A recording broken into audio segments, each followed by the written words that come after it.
সর্বপ্রথম সমস্ত প্রশংসা গুণগান ও গণকীর্তন সেই বিশ্ব নিয়ন্তা মহান প্রভুর, যিনি সাতখণ্ড আসমানকে বিনা স্তম্ভে দণ্ডায়মান করে রেখেছেন এবং বিশাল জমিনকে যিনি বিছানা স্বরূপ বিছিয়ে রেখেছেন। তার পরে পরে আকায় নামদার তাজেদারি মদিনা মুহাম্মাদুর রাসূলুল্লাহ সাল্লাল্লাহু আলাইহি ওয়াসাল্লাম পার হাজার হাজার দরুদ ও শান্তির সুধা বর্ষিত হোক। আমিন, আল্লাহুম্মা আমিন। আমি আপনাদের সম্মুখে সূরা তাওবার 60 নম্বর আয়াত পাঠ করেছি। সেই আয়াতকেই সামনে রেখে সংক্ষিপ্ত আলোচনা রাখব ইনশাআল্লাহ। আজকে আলোচনার বিষয় হলো জাকাত সম্পর্কে। আল্লাহ তাআলা এই আয়াতে জাকাতের বিধান আলোচনা করেছেন। যেমন নামাজ ফরজ করা হয়েছে, কোরআন মাজিদে যেখানেই পড়বেন ওয়াকিমুস সালাত ওয়া আতুজ জাকাত, নামাজের সঙ্গে সঙ্গে জাকাতের কথা আল্লাহ তাআলা উল্লেখ করেছেন। সেজন্য যেমন নামাজ ফরজ ইবাদাতে বাদনী, ওই রকম জাকাত ফরজ ইবাদাতে মালি। এখন জাকাতের বিষয় হলো জাকাত কারা দেবে আর জাকাত কারা গ্রহণ করবে, কোন পরিমাণ সম্পদ থাকলে জাকাত দিতে হবে। হাদিসে যে সমস্ত বস্তুর উল্লেখ করা হয়েছে সবগুলো আমাদের এখানে তার আলোচনার প্রয়োজন নেই। যেমন বলা হয়েছে অর্থের জাকাত আছে, তারপরে সোনার জাকাত আছে, চাঁদির জাকাত আছে, গরু ছাগল ভেড়া উটের জাকাত আছে, জমির উৎপন্ন ফসলের জাকাত আছে। এই সমস্ত বিষয়গুলোর বস্তুগুলোর জাকাত ফরজ। এখন কি পরিমাণের ওই সম্পদ থাকলে জাকাত ফরজ হবে, জাকাত আদায় করতে হবে। যাদের জাকাত ফরজ হবে, যারা জাকাতের আওতায় পড়বে, সেই লোকগুলো যদি জাকাত আদায় না করে হিসাব করে, তাহলে তার নিজের উপার্জিত সম্পদ তার জন্যেই হারাম হবে। যেমন বলে হারাম মাল খেয়ে ইবাদত কবুল হবে না, তো ঠিক অনুরূপ নিজের উপার্জিত সম্পদ জাকাত না দিয়ে সে ভক্ষণ করবে, তারপরে কোনো ইবাদত করলে সেই খাবার খেয়েও তার ইবাদত কবুল হবে না। এই বিষয়টা মনে রাখতে হবে। তো এখন জাকাত তার একটা নেশাব আছে, নির্ধারিত পরিমাণ আল্লাহ রাসূল বলে গেছেন। সেই সমস্ত পরিমাণে যে সমস্ত লোকগুলো পড়বে তাদেরকে জাকাত দিতে হবে 2.5% হিসাবে, অর্থের বিশেষ করে। তো এখন জাকাত কারা গ্রহণ করবে এই বিষয়টা আগে বলে দিই। আল্লাহ তাআলা এই আয়াতে সেটাই বলেছেন। 8 জনের কথা বলেছেন, 8 প্রকারের লোক, তারা জাকাত তাদের জন্য বৈধ গ্রহণ করা। তার মধ্যে প্রথমেই বলছেন ইন্নামা সাদাকাতুল লিল ফুকারা। সাদাকাত মানে জাকাত। জাকাত গ্রহণ করার 1 নাম্বার পার্টি হলো লিল ফুকারা, ফকির লোক, যারা সারা বছর ধরে ভিক্ষাবৃত্তি তাদের রুজি রোজগারের রাস্তা। এই ফকিররা জাকাতের 1 নাম্বার হকদার। দ্বিতীয় হচ্ছে আল মাসাকিন, যারা মিসকিন, যাদের কোনো সংস্থা নেই জীবনযাপন করার, বাসস্থান হয়তো আছে কিন্তু রুজি রোজগারের কোনো রাস্তা তাদের নেই, অসহায়। অনেকেই চায়, অনেকে চায় না। তারা যদি না চায়, এই মিসকিনগুলো তাদেরকেও দিতে হবে নিজে খোঁজ করে পার্শ্ববর্তীগুলায়। তো সেই জন্য 1 নাম্বার হকদার হলো ফকির, 2 নাম্বার হকদার হলো মিসকিন। তারপরে বলা হয়েছে আল মুআল্লাফাতে কুলুবুহুম। মুসলিম যদি কেউ ইসলামকে জানার আগ্রহ, তার বাসনা এরকম যদি বুঝতে পারা যায়, তার হৃদয় আকর্ষণ করার জন্য সেই লোকটাকেও জাকাতের মাল দেওয়া যাবে। ওয়াল আমিলিনা আলাইহা, আর একটা হলো এই জাকাত সংক্রান্ত বিষয়ে যে সমস্ত লোকগুলো এর কাজে নিয়োগ থাকে। আমাদের দেশে ওই সিস্টেম নেই। ইসলামী স্টেটে হলে জাকাত কালেকশন সরকারিভাবে হয়, আর এই জাকাত ডিপার্টমেন্টে যে সমস্ত লোকগুলো নিয়োগ পাবে তাদের চাকরি আর কি, তো তারা যারা জাকাত ডিপার্টমেন্টে নিয়োগ পাবে, সে ধনী ব্যক্তি হলেও তার চাকরির বেতন এই জাকাত থেকে দেওয়া হবে। এটা একটা হলো খাত। ওয়াল গারমিনা, আর একটা হলো ঋণগ্রস্ত ব্যক্তি, যারা সংসার চালানোর পথে ঋণগ্রস্ত হয়ে গেছে, কিন্তু ঋণ পরিশোধ করার কোনো সংস্থা তাদের নাই, শোধ করতে পারছে না। তো এই ব্যক্তিগুলো এই জাকাতের মাল ঋণ পরিশোধ করার মতন তারাও পাবে। কিন্তু ওই ঋণ যদি হারাম পথে হয়, ধরে নেন নেশা করে করে সে ঋণগ্রস্ত হয়ে গেছে, লটারি কেটে ঋণগ্রস্ত হয়ে গেছে, জুয়া খেলে ঋণগ্রস্ত হয়ে গেছে, এই রকম হারাম পথে যদি সে ঋণগ্রস্ত হয়ে থাকে, ওই ঋণগ্রস্তরা জাকাতের মাল পাবে না। তাহলে সংসার চালানোর পথে, বৈধ পথে চলার পথে যারা ঋণগ্রস্ত হয়ে গেছে, ঋণ শোধ করার আর কোনো রাস্তা এই মুহূর্তে খুঁজে পাচ্ছে না, সেই ব্যক্তিরাও এই জাকাতের মাল পাবে। ওয়াফির রিকাবে, আর একটা হলো কৃতদাস মুক্ত করার ক্ষেত্রে, এই খাতটা এখন বিলুপ্ত হয়ে গেছে, কৃতদাস প্রথা এখন আর নেই, রাসূলের জামানায় ছিল, আবার যদি ভবিষ্যতে কোথাও আসে তাহলে আবার তখন এই খাতটা কাজে লাগবে, এখন এটা নাই। কৃতদাসদেরকে তার মালিকরা বলতো, তুমি যদি আমাকে একসঙ্গে 10,000 টাকা দিতে পারো তাহলে তোমাকে আমি মুক্ত করে দেব, আর কৃতদাস তোমাকে রাখবো না। তো তখন সেই লোকটার তো বাইরে ইনকাম করার কোনো রাস্তা নেই, সে অন্যের অধীনে কাজ করে, সেই জন্য ওই কৃতদাসটাকে মুক্ত হওয়ার যে টাকা সেটা এই জাকাত থেকে দেওয়া যাবে, তারা পেত। কিন্তু এটা এখন আর নাই, পৃথিবী থেকে এখন দাস প্রথা উঠে গেছে। তারপরে হচ্ছে ওয়াফি সাবিলিল্লাহ, একটা হলো ফি সাবিলিল্লাহ, আল্লাহর রাস্তায়। এই আল্লাহর রাস্তার খাতটা অনেক লম্বা চওড়া। আল্লাহ রাসূলের জামানায় সাহাবারা অনেকেই জেহাদে যাওয়ার বাসনা রাখতেন, কিন্তু জেহাদের সামগ্রী খরিদ করার মতন পয়সা তাদের থাকতো না, মানে গরিবের কারণে। তো সেই সমস্ত লোকগুলো যারা জেহাদে যেতে চায় এবং জেহাদের সামগ্রী কেনার পয়সা দরকার, ওই লোকগুলোকে জাকাতের টাকা দেওয়া হবে। এটা কি বলা হয়েছে? ফি সাবিলিল্লাহ, আল্লাহ রাস্তায় যারা জেহাদে উদ্বুদ্ধ, উৎসুক, আগ্রহী, কিন্তু জেহাদের সামগ্রী তাদের খরিদ করার মতন পয়সা তাদের কাছে নেই, সেই লোকগুলোকেও জাকাতের টাকা দেওয়া হবে। ওয়াবনিস সাবিল, আর যারা রাস্তায় মুসাফির, যারা সে ধনী ব্যক্তি হলেও বাহির থেকে কোথাও বেড়াইতে গেছে, সেখানে রাস্তায় কোথাও হয়তো চোট খেয়ে গেছে, টাকা চুরি হয়ে গেছে বা টাকা শেষ হয়ে গেছে, বাড়ি ফেরার মতন তার পয়সা তার কাছে নাই, ওই লোকটা ধনী হলেও বাড়ি ফেরার মতন পয়সা জাকাতের মাল থেকে তাকে দেওয়া হবে। এই 8টা খাত আল্লাহ তাআলা উল্লেখ করেছেন, এর বাইরে জাকাতের মাল ব্যয় করা যাবে না। অনেকেই কোনো কাজ ভালো মনে করে, যেমন পাড়ার একটা রাস্তা জনসাধারণে হাঁটবে, জাকাতের টাকা থেকে ওই রাস্তাটা করে দিই, সবাই হাঁটবে, অসুবিধা নেই, কিন্তু করা হবে না, করা হবে না। তার কারণ আল্লাহ যখন জাকাত ফরজ করেছেন তখন জাকাতের খাত তিনিই বলে দিয়েছেন, ওই খাতের বাইরে জাকাতের টাকা খরচ করা যাবে না। ফি সাবিলিল্লাহর ভিতরে যেটা সেই সময় জিহাদের জন্য প্রয়োজন হতো, এখনও ইসলামের খাতে যারা কাজ করে তাদেরকে ওই ফি সাবিলিল্লাহ ধরা হয়। যেমন মাদ্রাসাগুলো, মাদ্রাসার কোনো আলাদা খাত নাই, জাকাতে মাদ্রাসার কোনো খাত নাই, কিন্তু তারা ইসলামের খেদমত করছে বলে ফি সাবিলিল্লাহ থেকে ওদেরকে ওইটাই ধরা হয়। তো তা না হলে ওদের আলাদা কোনো মাদ্রাসার খাত নাই।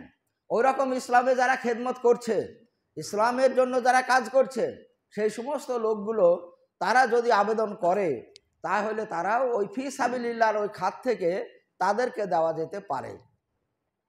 তো এই 8টা খাত হলো জাকাত বিতরণ করার খাত, যারা বিতরণ করবে তাদেরকে এগুলো নজর রাখতে হবে। তার মধ্যে একটা খাত এখন নেই, ফির রিকাবটা, কৃতদাস মুক্তটা। এখন দেখা যাক জাকাত কারা দেবে। সাহেবে নেশাব, যারা নেশাবের যারা মালিক, নির্ধারিত পরিমাণের যারা মালিক, তারা জাকাত দেবে। আল্লাহর রাসূল সেই যুগের যে টাকা পয়সা চালু ছিল সেটা একটা হলো দিরহাম আর একটা হলো দিনার। দিরহাম হলো রৌপ্য মুদ্রা আর দিনার হলো স্বর্ণ মুদ্রা। এই দুটো চালু টাকা, তখন এই দুটোর পরিমাণ উল্লেখ করা হয়েছে, কিন্তু ওই টাকা ওই একটাই টাকা। দিরহাম আমাদের যেমন 2 টাকা, 5 টাকা, 10 টাকা, 50 টাকা, 100 টাকা, 500 টাকার নোট আছে, তাদের তা ছিল না। ওই একটাই দিরহাম, একটাই দিনার। সেই জন্য দিরহামের কথা বলা হয়েছে, দিনারের কথা বলা হয়েছে। 200 দিরহাম যার কাছে থাকবে সেই লোকটাকে জাকাত দিতে হবে। 200 দিরহাম মানে আমাদের ভরির ওজনে তাকে ভাঙানি করতে গেলে 52.5 ভরি হয়। তাহলে 52.5 ভরির চাঁদি যার কাছে মজুদ আছে বা তার ঊর্ধ্বে, তাকে চাঁদির জাকাত দিতে হবে। সোনার 40 উকিয়া বলা হয়েছে। 40 উকিয়া মানে আমাদের ভরির ওজনে 7.5 ভরি হয় সোনা। তাহলে 7.5 ভরি বা তার ঊর্ধ্বে স্বর্ণ যাদের কাছে আছে সেই লোকগুলোকে সোনার জাকাত দিতে হবে। এখন আমাদের যে প্রচলিত টাকা, আমাদের ভারতবর্ষের যে টাকা বা যে টাকা এখন চলছে, এই টাকা তখন ছিল না, এর কথা উল্লেখ নেই। কিন্তু তাদের যে টাকা প্রচলিত ছিল সেই টাকার কথা উল্লেখ করা হয়েছে। সেই হিসাবে আমাদের টাকার সঙ্গে ওর সম পরিমাণ করে নিতে হবে। 7.5 ভরির বর্তমান বাজারে যা দাম, সেই দাম সমান টাকা যদি কারো কাছে থাকে তাকে সেই টাকার জাকাত দিতে হবে। 7.5 ভরি সোনার বর্তমান বাজার এক স্বর্ণকারের কাছে জেনেছি 66,000 টাকা এখন ভরি। 66,000 টাকা ভরি ধরলে 7.5 ভরি সোনার দাম হয় 4,95,000 টাকা। তাহলে একটা নিসাব হলো আমাদের টাকার 4,95,000 টাকা বা তার ঊর্ধ্বে অর্থ যাদের কাছে আছে তাদেরকে সেই টাকার জাকাত দিতে হবে।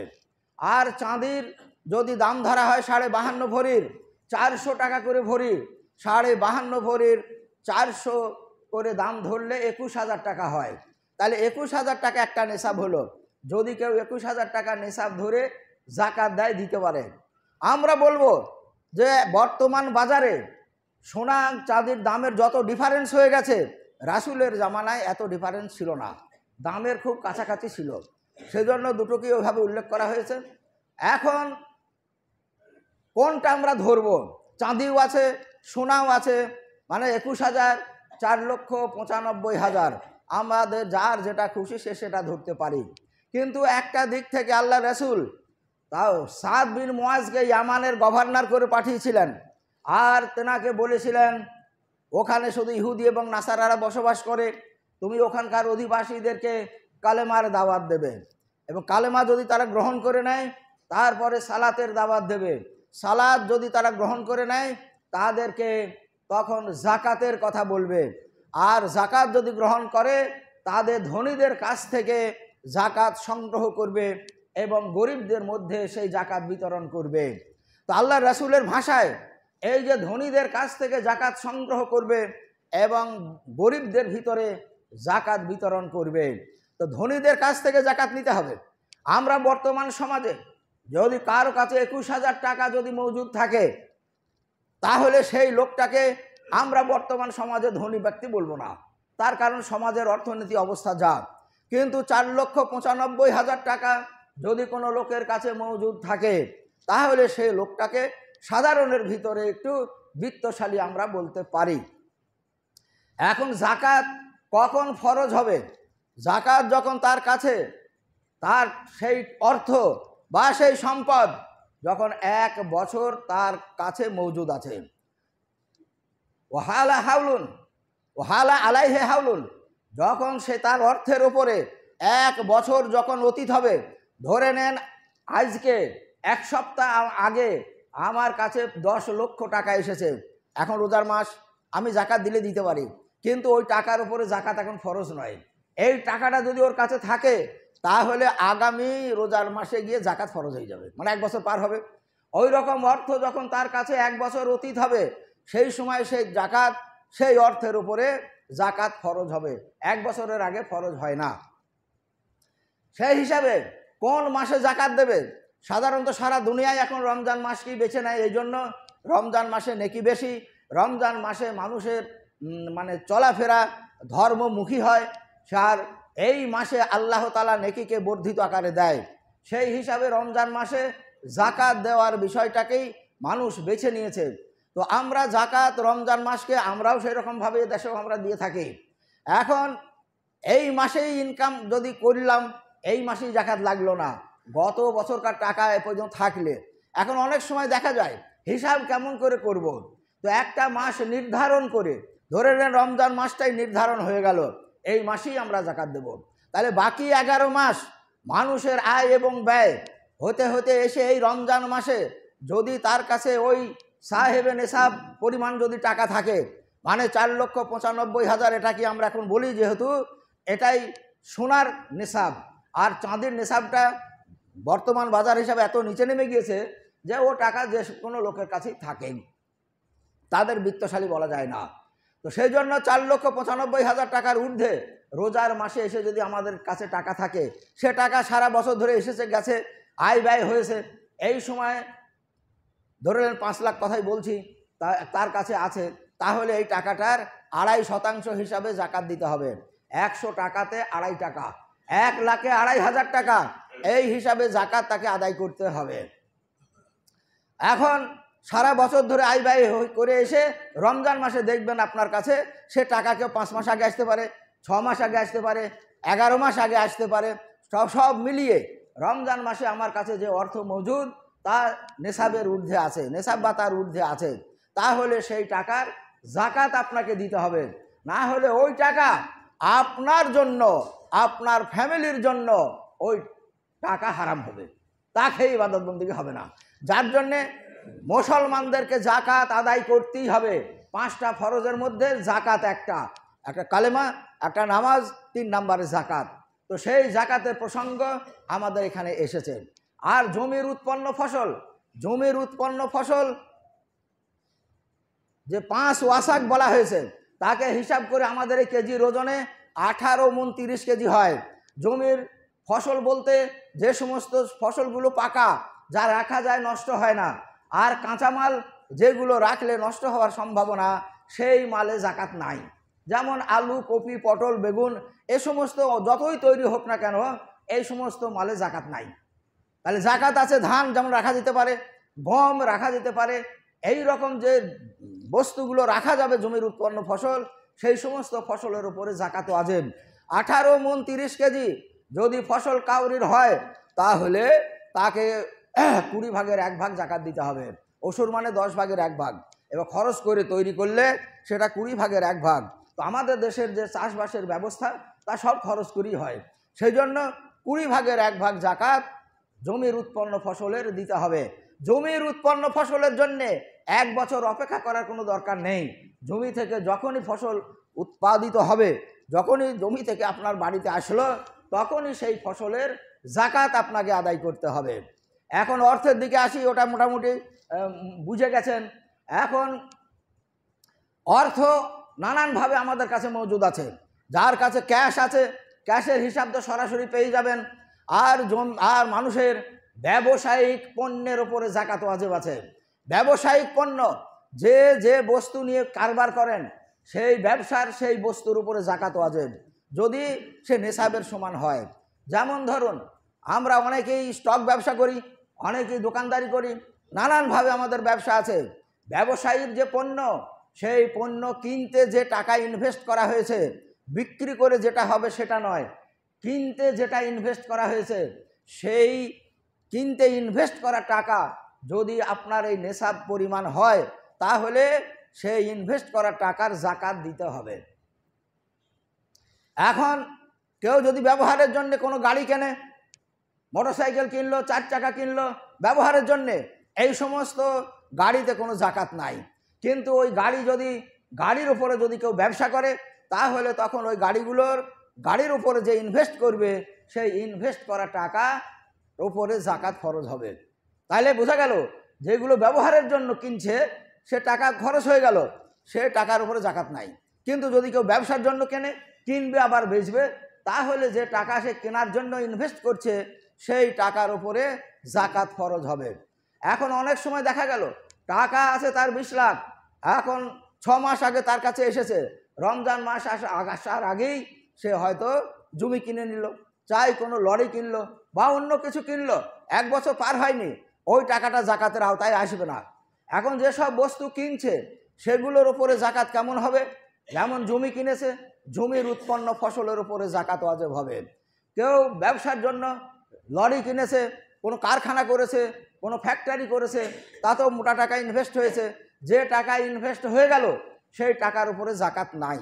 ওই ফ্যাক্টরি থেকে যে ইনকাম হবে, তারপরে কারখানা থেকে যে ইনকাম হবে, লরি চালিয়ে যে ইনকাম হবে, সেই সমস্ত ইনকাম যদি এই নেশাব পরিমাণ টাকা হয়, তাহলে সেই টাকার উপরে, ওর ইনকামের উপরে জাকাত ফরজ হবে। আর তা না হলে টাকা খরচ হয়ে গেল, বছরের ভিতরে তো আয় ব্যয় হবে, ওগুলা ব্যয় হয়ে গেল, তাহলে তাতে কোনো খরচ নেই। যদি কেউ কোনো কাজের জন্যে 10 লাখ টাকা মজুদ রাখে, ধরে নেন মেয়ের বিয়ের জন্যই রেখে দিয়েছে 10 লাখ টাকা, সেই টাকা বছরের পর বছর পার হয়ে যাচ্ছে, প্রতি বছর জাকাত লাগবে। ওই টাকা তার কাছে থাকলে যতদিন বিয়েতে খরচ না হবে, 1 বছর পার হবে, জাকাত দিতে হবে ওই 2.5% হিসাবে। আবার পরের বছর আসবে, পরের বছরে আবার জাকাত দিতে হবে। ওই জন্য যা টাকা, হাদিসেও বলা হয়েছে টাকা তোমরা জমিয়ে রেখো না, জাকাতে খেয়ে নেবে। তার মানে জাকাত, টাকা তোমরা খাটাইতে থাকো। তাহলে মোটামুটি আমাদের যে সমস্ত বিষয়গুলো জাকাত ফরজ, সেইগুলো সব তো বিস্তারিত আলোচনা করা এই সময়ের মধ্যে সম্ভব নয়। তো যেগুলো খুব জরুরি সেইগুলো আপনাদের সামনে তুলে ধরলাম। যারা যে পর্যায়ে আছেন তারা নিজে নিজে হিসাব করবেন। জাকাতটা পুরো ইমানদারির ব্যাপার। আপনার কত টাকা আছে কেউ জিজ্ঞাসা করবে না, কত টাকা আছে কেউ খোঁজও নেবে না। ইসলামী স্টেট হলে হিসাব দিতে হয়, যেমন আমাদের দেশে ট্যাক্স দিতে হয়।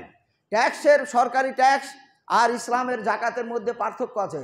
সরকারি ট্যাক্স 1 বছর যে টাকাটার জাকাত দেয়া হলো, সে টাকাটা সরকারি আইনে আপনার বৈধ হয়ে গেল, ওই টাকার আর জাকাত লাগবে না।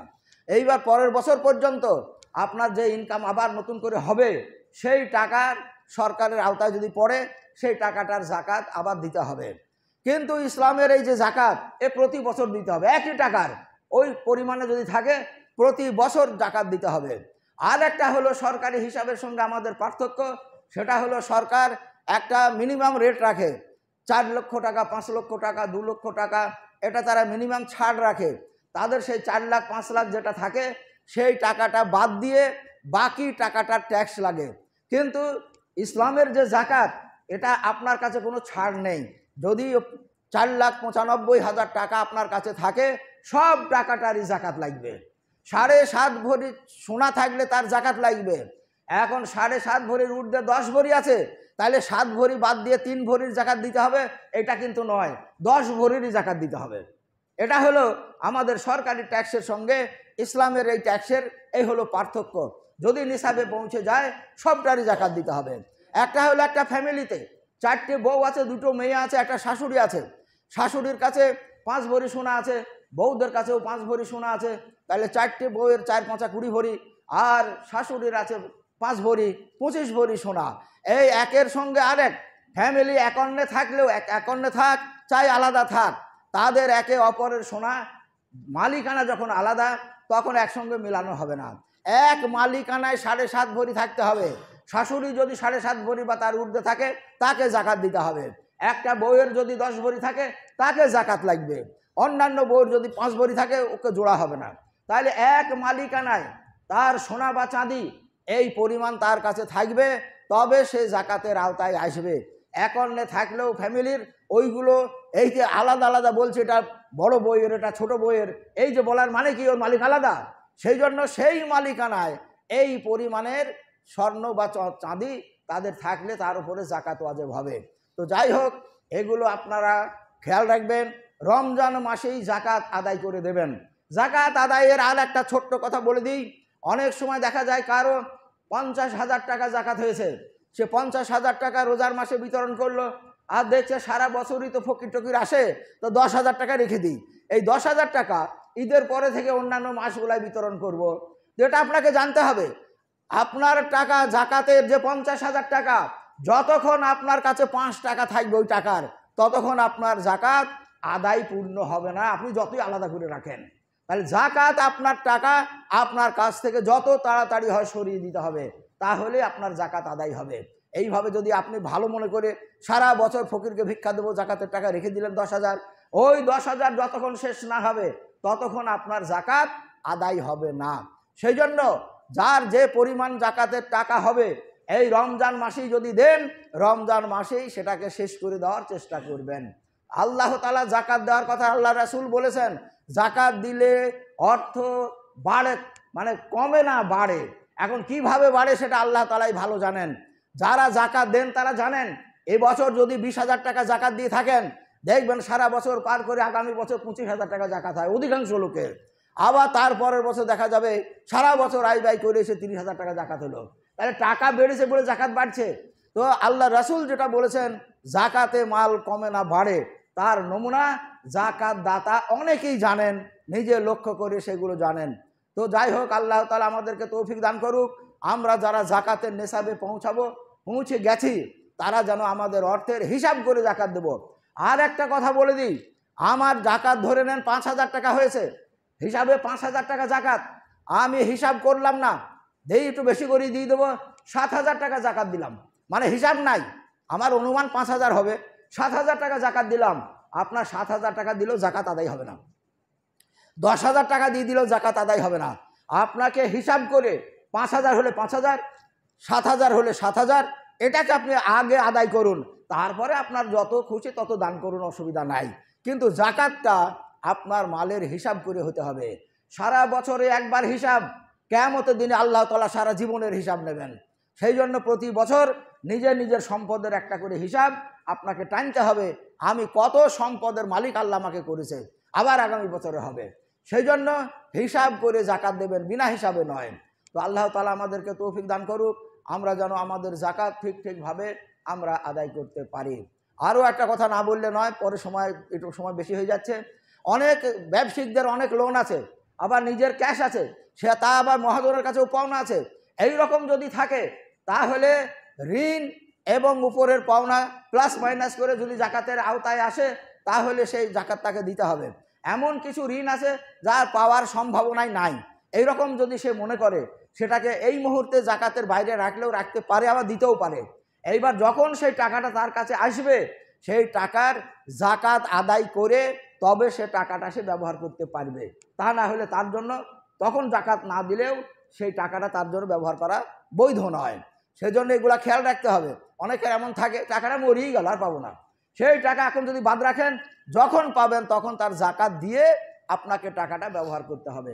আল্লাহ তাআলা আমাদেরকে তৌফিক দান করুক, আমরা যেন এই সমস্ত বিষয়গুলো একটু লক্ষ্য করে নিজে চলতে পারি। আল্লাহ তাআলা তৌফিক আমাদের দান করুক। ওয়া মা তাওফিকে ইল্লা বিল্লাহ। ইবাদুল্লাহ।